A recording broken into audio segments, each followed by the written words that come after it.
రవికృష్ణ గారు నమస్కారం అండి. నమస్కారం. రవికృష్ణ గారు, ఏంటి ఒక పక్క కరోనా నేపథ్యంలో ఆర్థికంగా కుంటుపడినటువంటి ఆర్థిక వ్యవస్థని ఏ విధంగా గాడిలో పెట్టే ప్రయత్నాలు జరుగుతున్నాయి, ఒక పక్క సంక్షేమ పథకాలు ఉన్నాయి, సంక్షేమ పథకాల్లో కూడా ఎక్కడా కూడా లోటు రాకుండా రాష్ట్ర ప్రభుత్వం వ్యవహరిస్తుంది. కానీ బడ్జెట్లో కేటాయింపులు ఉంటాయి కానీ అవి అమలు కావు. ఏదైనా ప్రతిపక్షం కనుక గొంతెత్తి అసెంబ్లీలో అడిగితే కానీ లేదా మంత్రులను నిలదీసే కార్యక్రమం చేపట్టిన ఈ అంచనా వ్యయాలే తగ్గొచ్చు పెరగొచ్చు అనేటటువంటి ఒక సాగు చూపిస్తున్నారు. ఎలా ఏ విధంగా చూడొచ్చు అంటారు?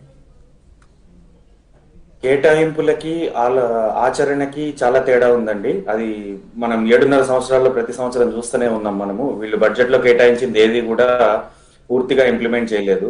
ఇంకా గొర్రెల పంపకం అంటారా, గొర్రెల పంపకం విషయానికి వస్తే చాలా చోట్ల అవినీతి జరిగింది వాటి గురించి. కాకపోతే ఇక్కడ ఒక విచిత్రమైన విషయం ఏంటంటే గొర్రెల పంపిణీకి కేటాయించిన బడ్జెట్, స్కూల్ ఎడ్యుకేషన్ కి కేటాయించిన బడ్జెట్ ఒకటే. ఒక 144 కోట్ల రూపాయలు తక్కువ, 12,144 కోట్లు స్కూల్ ఎడ్యుకేషన్ బడ్జెట్ కి కేటాయిస్తే 12,000 కోట్లు గొర్రెల పంపకానికి కేటాయించారు. మన ముఖ్యమంత్రి గారు రాష్ట్రంలో గొర్రెల సంఖ్య చాలా ఎక్కువగా ఉంది అని చెప్పి ఆనందపడిపోతున్నారు. మరి ఆయన ఏ ఉద్దేశంతో అన్నారో తెలియదు. మరి ఆయనకు ఓట్లేసే వాళ్ళని ఆయన గొర్రెలు అనుకుంటున్నాడా లేక ఏందా అనేది ఆ విషయంలో క్లారిటీ లేదు. రవికృష్ణ గారు, దేశంలో ఉన్నటువంటి అన్ని గొర్రెల కన్నా కూడా తెలంగాణలోనే ఎక్కువగా ఉన్నాయని చెప్తున్నారు. దీన్ని కూడా తెలంగాణ రాష్ట్ర ప్రజల్ని ఆయన గొర్రెలతో పోలుసుకొని చెప్తున్నారా లేక ప్రజలు పిచ్చోళ్ళని చేయడానికి చెప్తున్నారా తెలియట్లేదు. మనకి మెయిన్ గా ఎక్కువగా బడ్జెట్ కేటాయించిన ఏరియాస్ మున్సిపల్ కి, తర్వాత స్కూల్ ఎడ్యుకేషన్ కి, తర్వాత వైద్యానికి, విద్యా, వైద్యం, మున్సిపల్ అడ్మినిస్ట్రేషన్, ఈ మూడు కూడా తీవ్రమైన ఫెయిల్యూర్స్ చూసాం మనం. ఈ మూడిట్లో ఎక్కడ సక్సెస్ రేట్ లేదు, 0. మనకి ఒక్కొక్క మున్సిపాలిటీలో ఒక్కొక్క పంచాయతీలో కానీ మున్సిపాలిటీలో కానీ ఎన్ని గవర్నమెంట్ స్కూల్స్ ఉన్నాయి, ఉన్న గవర్నమెంట్ స్కూల్స్ లో ఎన్ని ఫెసిలిటీస్ ఉన్నాయి, ఎంతమందిని అకామిడేట్ చేయగలుగుతున్నారు, ప్రైవేట్ స్కూల్స్ కి ఎందుకు పేరెంట్స్ ప్రిఫర్ చేస్తున్నారు, గవర్నమెంట్ స్కూల్స్ లో నాణ్యత ఎందుకు తగ్గుతుంది, టీచర్స్ ని ఎందుకు రిక్రూట్ చేయట్లేదు, టీచర్స్ ఖాళీలు చాలా ఉన్నాయి, కొత్త స్కూల్స్ వస్తే మళ్ళీ రిక్రూట్మెంట్స్ పెరుగుతాయి, అన్ఎంప్లాయిడ్ చాలా మంది ఉన్నారు, విద్యా వాలంటీర్లు చాలా మంది ఉన్నారు. ఈ విద్యా వైద్య రంగాన్ని ఎప్పుడైతే సంపూర్ణంగా గవర్నమెంట్ తన కంట్రోల్లోకి తీసుకొని అభివృద్ధి చేస్తుందో అప్పుడు రాష్ట్రం అభివృద్ధి అవుతుంది. ఇంకొకటి, లాస్ట్ బడ్జెట్ లో వీళ్ళు అన్ఎంప్లాయ్మెంట్ స్కీమ్ కింద 1,810 రూపాయలు ఎంతో కేటాయించడం జరిగింది లాస్ట్ బడ్జెట్ లో. నాకు అవగాహన ఉన్నంత ప్రకారం 1,810 రూపాయలు మీరు ఏ లెక్కన ఎంత మందికి ఇద్దామని మీ ఉద్దేశం? 30 లక్షల మంది అన్ఎంప్లాయిడ్ యూత్ మన దగ్గర ఉన్నప్పుడు మీరు ఏ విధంగా 1,800 మీరు కేటాయిస్తారు సంవత్సరం మొత్తానికి కలిపి? ఒకటి, అసలు స్కీమ్ అనేదే పెద్ద బోగస్ అండి. దాని వల్ల ఎవరికి ప్రయోజనం లేదు. 3,016 రూపాయలు తీసుకున్నంత మాత్రాన అన్ఎంప్లాయిడ్ యూత్ దాంతో ఒరిగేది ఏమీ లేదు. వీళ్ళ ఉద్దేశం ఏంటంటే ఆ 3,016 రూపాయలు వస్తే బస్సులు ఎక్కి తిరిగి జాబులకు అప్లై చేసుకుంటారు, జాబులు దొరుకుతాయని. అది కాదు యువతకు కావాల్సింది. యువతకి సరైన దిశానిర్దేశం కావాలి. నేను లాస్ట్ టైం చాలా డిబేట్స్ లో చెప్పిన విధంగా అన్ఎంప్లాయ్మెంట్ నిరోధించడానికి స్ట్రాంగ్ అనాలిసిస్ అనేది ఉండాలి, ఒక ప్లాన్ స్ట్రక్చర్ అనేది ఉండాలి. ఇప్పుడు గవర్నమెంట్ జాబ్స్ ఇవ్వలేము అందరికి, వాస్తవమే. కానీ వాళ్ళకి స్వయం ఉపాధి కల్పనకి కావాల్సినవి ఏర్పాటు చేయాలి. ఇదే ఫండ్ ని మీరు బ్యాంకులలో డిపాజిట్ చేసి దాంతో క్రెడిట్ గ్యారంటీ స్కీమ్స్ తో లోన్స్ ఇప్పించి వాళ్ళు స్వయం ఉపాధి కల్పించుకోవడానికి అవకాశాన్ని కల్పించండి. మీరు ఉన్న స్కీమ్లను తగలబెడుతున్నారు. మీరు ఏ బ్యాంకుకి వెళ్ళినా ఎవడు అన్ఎంప్లాయిడ్ కి లోన్ ఇవ్వడు. మీరు పాత హిస్టరీలు అడుగుతారు. ఆల్రెడీ ఎక్స్పీరియన్స్ ఉండి హిస్టరీలు ఉంటే వీళ్ళ దగ్గర లోన్కి రావాల్సిన అవసరం ఏముంటుంది? యువతకి ఎంప్లాయ్మెంట్ అనేది చాలా ఇంపార్టెంట్. దీంట్లో భర్తీ చేయాల్సింది విద్యా, వైద్యం, మున్సిపల్ అడ్మినిస్ట్రేషన్. ఈ మూడిటిపైన ఎక్కువగా కాన్సన్ట్రేట్ చేయాలి. తెలంగాణ గవర్నమెంట్ కొత్తగా ఫస్ట్ టైం అధికారంలోకి వచ్చినప్పుడు హుస్సేన్ సాగర్ లో వెలికితీత కోసం 100 కోట్ల రూపాయలు ఎంతో కేటాయించినట్టు నాకు గుర్తుంది. రైట్, నేను రాంగ్ అయితే కరెక్ట్ చేయండి. సో ఆ డబ్బులు ఏమయ్యాయి, ఎక్కడ వెలికి తీశారు? దాంట్లో మురికే ఉంది. ఇంతకి దాంట్లో మొత్తం నిండుకుపోయి ఉంది, నాలాలు పొడుకుపోయి ఉన్నాయి చాలా చోట్ల. మిషన్ భగీరథ అన్నారు, అది ఎక్కడ సక్సెస్ అయింది? ఎన్ని చోట్ల మీరు ఎన్ని కాలువల్ని మీరు క్లీన్ చేశారు? దీనిపైన క్లారిటీ లేదు. సో వీళ్ళు డబ్బులన్నీ కూడా కాంట్రాక్టర్లకి దోచి పెట్టడానికి ఉపయోగిస్తున్నారు తప్ప నిజంగా పనిచేయడానికి కాదు. ఇప్పుడు మున్సిపల్ అడ్మినిస్ట్రేషన్ తీసుకుందాం. ఒకవైపు రోడ్డు వేస్తారు, ఇంకొక కాంట్రాక్టర్ వచ్చి ఆ గుంత తవ్వుతాడు, మళ్ళీ దాన్ని సగం పూడ్చి పెడతాడు. 6 నెలల వరకు అలాగే ఉంటది సగం తవ్విన రోడ్డు. తర్వాత మళ్ళీ రోడ్డు వేస్తారు, మళ్ళీ ఇంకొక వర్క్, ఇంకొక ఎలక్ట్రికల్ వర్క్ అనో, ఇంకొక పైప్ లైన్ వర్క్ అనో, ఇంకోటి వస్తాడు, ఇంకోటి తవ్వుతాడు. సో అల్టిమేట్లీ వీళ్ళు ఏంటంటే ప్రజాధనాన్ని ఈ విధంగా కోఆర్డినేషన్ లేకుండా దుర్వినియోగం చేస్తున్నారు. వీళ్ళు బడ్జెట్ లో కేటాయించిన ఏ ఒక్కటి కూడా పూర్తి శాతంగా అమలు అవ్వట్లేదు, ఇది వాస్తవం. రైట్ సార్, మళ్ళీ చర్చలోకి తీసుకుంటాం. బోమన్న గారు మళ్ళీ చర్చలో. రవికృష్ణ గారు, చెప్పండి. మామూలుగా పథకాలంటే ఫస్ట్ గుర్తొచ్చాయి విద్య, వైద్యం, వ్యవసాయం, వీటన్నిటి మీద ఎక్కువగా కేటాయింపులు ఎక్కువగా ఉంటాయి. అట్లాంటిది విద్య అనేది ఇప్పుడు కరోనా ప్రస్తుత పరిస్థితుల్లో అన్నీ కూడా ఆన్లైన్కి ఎక్కువగా ప్రభావితం అయిపోయాయి. కానీ వైద్యం విషయానికి వస్తే మాత్రం వైద్యం కేటాయింపులు కేటాయిస్తున్నారు, కానీ అది ఆచరణ సాధ్యం కాలేదు. గతంలో 108 అవ్వచ్చు, లేకపోతే ఆరోగ్యశ్రీ అవ్వచ్చు, 104 కూడా నిర్వీర్యం అయ్యేటటువంటి పరిస్థితి ఏర్పడింది. 190 వాహనాలకు గాను ఇప్పుడు 120 వాహనాలు కూడా తిరిగే పరిస్థితి లేదు. అప్పుడు 2007లో ఒక ప్రభుత్వం ప్రతిష్టాత్మకంగా ప్రవేశపెట్టి, అంటే పేద ప్రజలు అవ్వచ్చు, లేకపోతే మధ్యతరగతి ప్రజలు అవ్వచ్చు, ముఖ్యంగా వృద్ధులు, లేకపోతే దీర్ఘకాలిక వ్యాధులతో బాధపడే వాళ్ళకి మందులు ఇంటి వద్దకే వెళ్ళి ఇచ్చేటటువంటి కార్యక్రమాన్ని ఇది చేపట్టింది. అంటే బీపీ, షుగర్ వ్యాధిగ్రస్తులు అవ్వచ్చు, వీళ్ళందరూ కూడా రెగ్యులర్గా మందులు ఉపయోగించుకోవాలా. అట్లాంటి పథకాన్ని కూడా ఇప్పుడు నీరుగార్చే పరిస్థితి ఏర్పడ్డది. అంటే దాదాపు 45 లక్షల రూపాయలు గత బడ్జెట్లో కేటాయించిన ఆ వాహనాలకు ₹1 కూడా నిధులు విడుదల చేయలేని పరిస్థితి. ఏ విధంగా చూడొచ్చు అంటారు? వీళ్ళవన్నీ కూడా మొదటి నుంచి పొలిటికల్ స్టంట్లే అండి. ఎప్పుడు ఎక్కడ వాళ్ళకి ఎట్లా ప్రయోజనం చేకూరదో అలా చేకూరుతుందని భావిస్తారో ఆ విధంగా వాళ్ళు స్టేట్మెంట్స్ ఇస్తూ ఉంటారు. ఇంప్లిమెంటేషన్ లో మాత్రం అవన్నీ కూడా జీరో. తెలంగాణ రాష్ట్రం ఏర్పడిన తర్వాత ఎక్సైజ్ డిపార్ట్మెంట్ ఆదాయం ఎంత పెరిగిందో తెలుసా మీకు? 26% ఉండే ఎక్సైజ్ ఆదాయాన్ని 65% తీసుకుపోయిన ఘనత మన తెలంగాణ రాష్ట్ర ప్రభుత్వం. యునైటెడ్ ఆంధ్రప్రదేశ్ లో 26% ఉండేది ఎక్సైజ్ డిపార్ట్మెంట్ ఆదాయం, అది 65% తీసుకెళ్లారు. అందరినీ, మొత్తం తెలంగాణ రాష్ట్రాన్ని తాగుబోతుల రాష్ట్రంగా తీర్చిదిద్దుతున్న ఘనత వీళ్ళదే. 40 ఏళ్లు దాటిన వాళ్ళు రకరకాల వ్యాధులతో, రోగాలతో బాధపడుతున్నారు.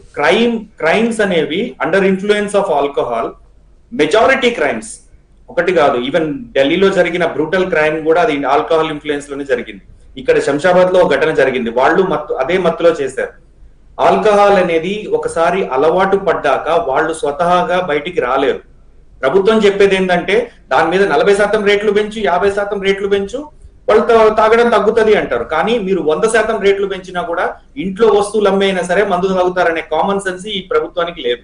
ఎందుకు అంటే అది ఒక మానసిక రోగం, దానికి రిహాబిలిటేషన్ సెంటర్ ఉండాలి. వాళ్ళు రిహాబిలిటేషన్ సెంటర్కి వెళ్లకుండా మానడం అనేది అలవాటు పడ్డ వాళ్ళు అసాధ్యం. ఈవెన్ క్రిమినల్ జస్టిస్ సిస్టమ్ తీసుకుంటే, when there is no mens rea, when there is no criminal law, it does not apply criminal law. So ఆ విధంగా చూసుకుంటే ఇల్ ఇంటెన్షన్ అనేది లేకపోతే క్రిమినల్ లా అప్లై అవ్వదు. మరి తాగిన వాడు చేసే యాక్షన్స్ కి వాడు ఎలా బాధ్యత అవుతాడు? ఇప్పుడు మీరు డ్రంక్ అండ్ డ్రైవ్ అని పట్టుకుంటున్నారు, బార్లను ఓపెన్ అడ్డ హోల్ గా బార్లను ఓపెన్ చేశారు, వైన్ షాప్లను ఓపెన్ చేశారు, రోడ్ల మీద ఇప్పుడు బార్ లో కూర్చొని తాగేసి ఇంటికి రావాలంటే ఎలా రావాలి? నడుచుకుంటూ రావాలా?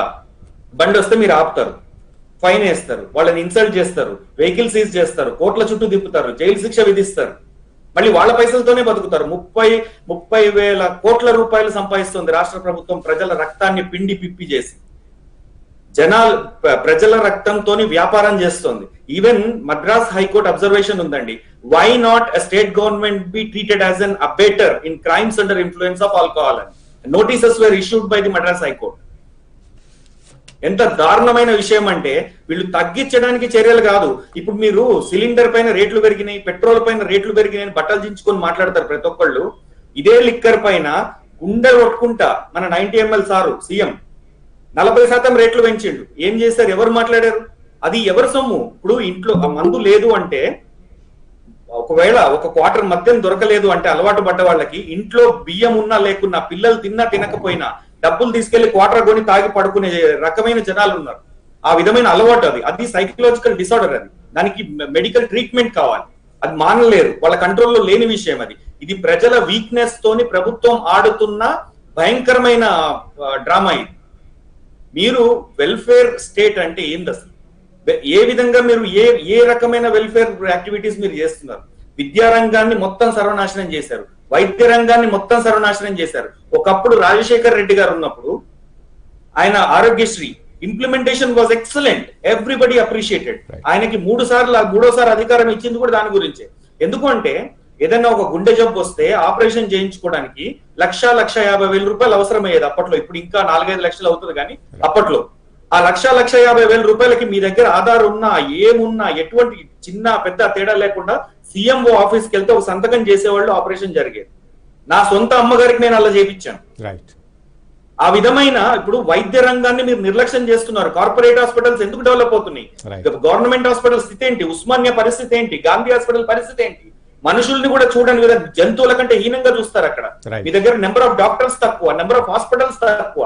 ఒక మండలానికి ఎన్ని హాస్పిటల్స్ ఉన్నాయి, ఒక పంచాయతీకి ఎన్ని హాస్పిటల్స్ ఉన్నాయి, మీ దగ్గర పాపులేషన్ ఎంత? పాపులేషన్స్ బట్టి నెంబర్ ఆఫ్ హాస్పిటల్స్ ని, నెంబర్ ఆఫ్ డాక్టర్స్ ని ఇంక్రీజ్ చేయాలని లేదా?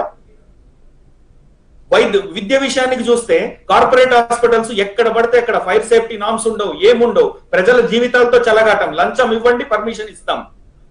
లంచాల మీద బతుకుతోంది. అధికారుల దోపిడీ, నాయకుల పట్టించుకోని అసలు జవాబుదారీతనం లేని పద్ధతి వీళ్ళది.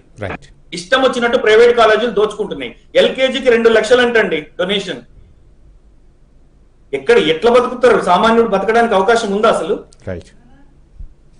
చాలా దారుణమైన విషయం అండి. విద్యా వైద్య రంగాన్ని పూర్తిగా ప్రభుత్వ అధీనంలో తీసుకోవాలి. రిక్రూట్మెంట్స్ దాంట్లో జరగాలి. అన్ఎంప్లాయిడ్ ని దాంట్లో ఫుల్ఫిల్ చేయాలి.